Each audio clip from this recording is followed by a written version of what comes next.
بسم اللہ الرحمن الرحیم۔ السلام علیکم ناظرین، آپ دیکھ رہے ہیں سمیرہ خان آفیشیل اور میں ہوں سمیرہ خان۔ آپ کو خوش آمدید کہتی ہوں اپنے چینل کے اوپر۔ اور آج ہم بات کریں گے chief of army staff general Qamar Javed Bajwa, جنہوں نے آج اسلام آباد میں پاکستان نیشنل سیکیورٹی ڈائیلاگ سے خطاب کیا، اور ایسا خطاب کیا کہ نہ صرف شرکاء بلکہ اس وقت دنیا بھر کا میڈیا اور اس وقت پاکستان کے میڈیا میں خاص طور پر ایک کنجوسی دکھائی جا رہی ہے۔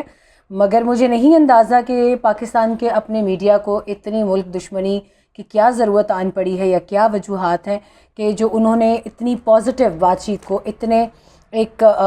میں کہوں گی کہ دانش مندی اور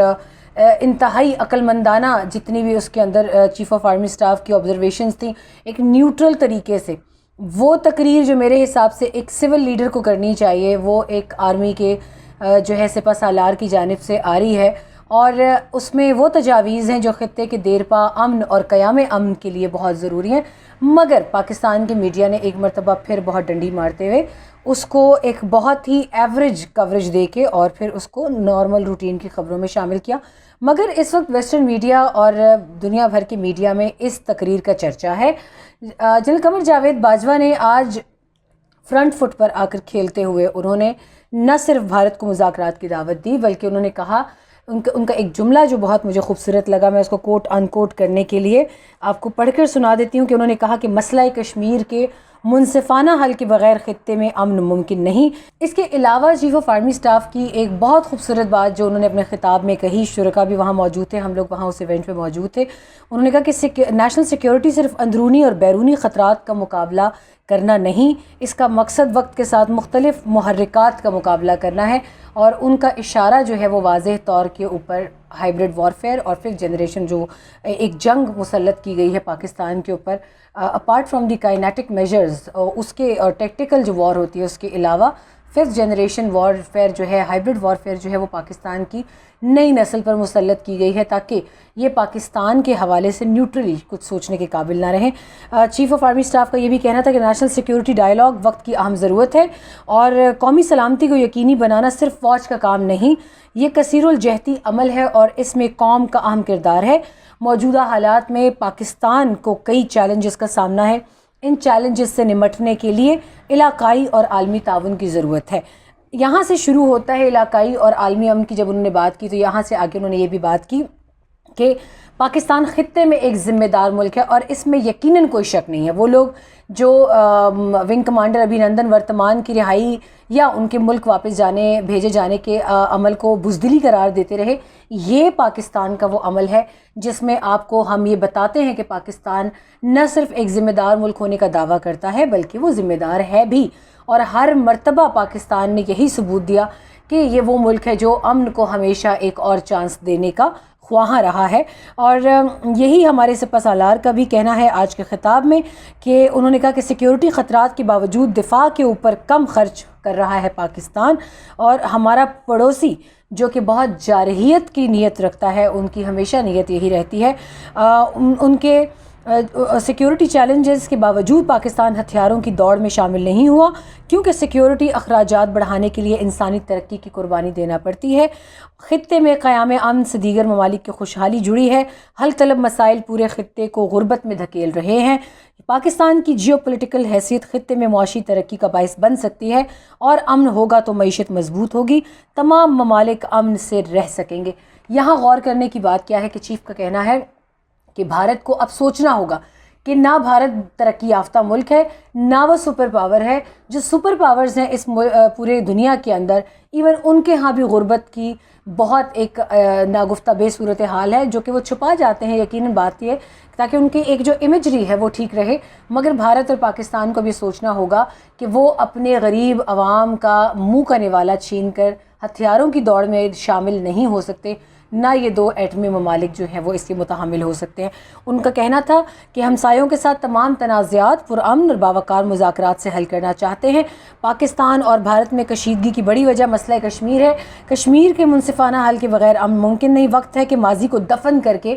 آگے بڑھا جائے، لیکن بامانی مذاکرات کے ذریعے امن عمل شروع کرنے کے لیے ہمارے ہمسائے کو سازگار ماحول پیدا کرنی، کنڈیوسو انوائرمنٹ جو ہے وہ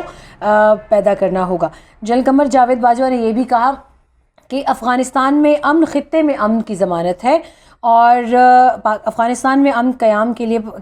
قیام کے لیے پاکستان اہم کردار ادا کر رہا ہے۔ ہماری کوششوں سے افغان امن معاہدہ جو ہے وہ تشکیل پایا۔ ناظرین، یہاں غور طلب بات یہ ہے، پاکستان وہ ملک ہے کہ جس نے افغانستان کو یہ موقع دیا ہے کہ وہ اپنا تمام تر سامان، افغان ٹرانزٹ ٹریڈ آپ جانتے ہیں کہ اگر پاکستان کی نیت خراب ہوتی ہے، حالیہ کچھ برسوں میں پاکستان نے ماضی کی کئی غلطیوں کو دفن کر کے افغانستان کے اندر ایک امن کے قیام کی کوشش نہ صرف کی ہے بلکہ اس کے لیے پریکٹیکل اقدامات بھی کیے ہیں، اور وہ اس میں آپ دیکھ سکتے ہیں کہ پاکستان کی افواج، پاکستان کی حکومت اور تمام کنسرنڈ ادارے وہ قیام امن کے لیے افغانستان میں کس حد تک جا چکے ہیں آگے۔ اور یہاں یہ بھی انہوں نے کہا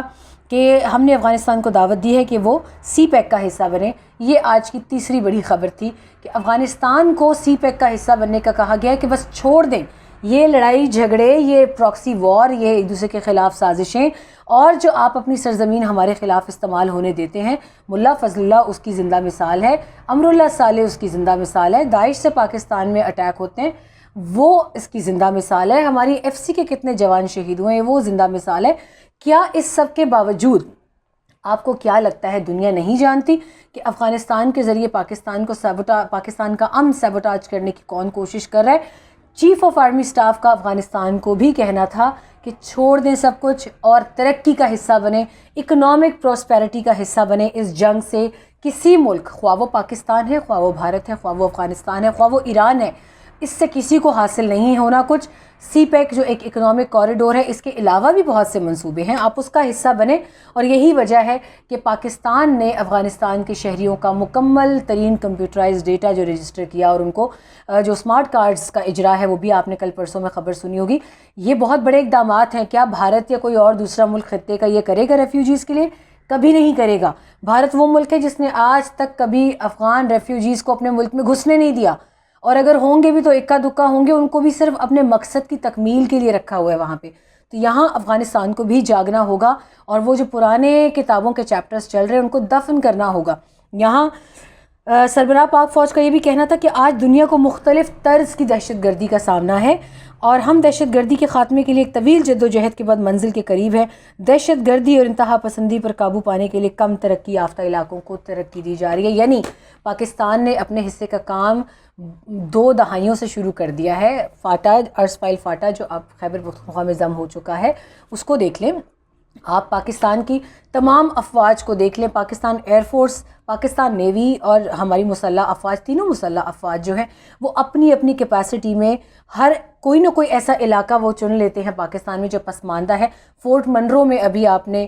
پی اے ایف کے تمام تر ڈیولپمنٹ پروجیکٹس دیکھے ہوں گے، وہاں سکولز، انسٹیٹیوشنز، رہائشی کالونیز، یہ سب وہ اپنے افسروں کے لیے نہیں بنا رہے، وہ عام شہریوں کے لیے بنا رہے ہیں۔ اسی طرح پاک آرمی نے، میں نے ہمیشہ ایک ذکر کیا کہ میں جب گئی تھی مجھے بہت حیرت ہوئی کہ قیام پاکستان کے وقت سے لے کے آج تک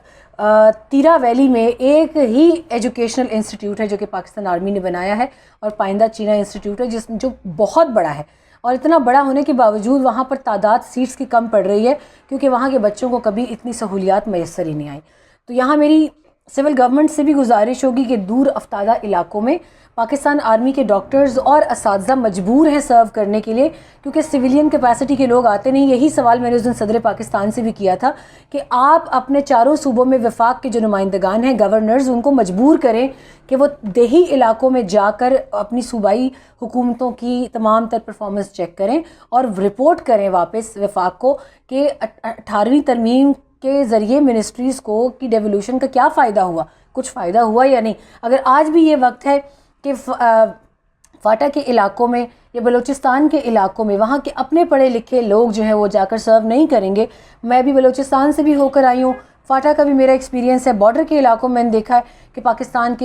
کی فوج کے ڈاکٹرز اور فیمیل ڈاکٹرز اور اساتذہ اور ان کا سٹاف مجبور ہے کام کرنے کے لیے، کیونکہ وہ آبادی کو ایسے نہیں چھوڑ سکتے، اور سویلین جو وہاں پہ اپوائنٹیز ہوتے ہیں وہ نہیں جاتے۔ یہ سب سے بڑی بدنصیبی کا مقام ہے۔ تو آئیے ہم سب مل کر ان الفاظ کو آگے تک لے کر جائیں۔ چیف آف آرمی سٹاف کا آج کا خطاب یقیناً بہت عرصے تک یاد رکھا جائے گا، بلکہ اس کو تاریخ کا حصہ بننا چاہیے، کیونکہ یہ تمام تر باتیں ایک سپہ سالار فوج کی طرف سے آنا ایک بہت خوش آئند بات ہے، اور اس میں حکومت کو اب ان الفاظ کو مزید آگے لے جانے کی ضرورت ہے اور پریکٹیکل اقدامات کرنے کی ضرورت ہے۔ تو لہٰذا میں چاہوں گی کہ اس ویڈیو کے ذریعے اس پیغام کو ہم آگے تک بڑھائیں اور یہ بتائیں کہ پاکستان جو ہے وہ ایک نہ صرف امن پسند ملک ہے بلکہ وہ خطے میں امن چاہتا ہے، اور دہشت گردی، جنگ اور ان سب چیزوں کا یہاں پر خاتمہ ضروری ہے تاکہ تمام تر ملحقہ ممالک میں ترقی اور اکانومی جو ہے اس کو بوسٹ دیا جائے اور غریب عوام کی جانب جایا جائے، نہ کہ خطے کو ہتھیاروں کی دوڑ میں آگے سے آگے لے کے جایا جائے جس کی وجہ سے ہمارا اور آپ کا معیار زندگی متاثر ہو۔ آج کے لیے اتنا ہی، کل آپ سے دوبارہ ملاقات ہوگی، اور اپنا خیال رکھیے گا، دعا میں یاد رکھیے گا۔ اور یہ جناب آپ سے کچھ کہنا چاہ رہے ہیں، کیا کہیں گے آپ؟ لائک شیئر کریں، سبسکرائب کریں۔ اچھا، thank you so much. Like بھی اور ہٹ بیل کریں۔ اوکے،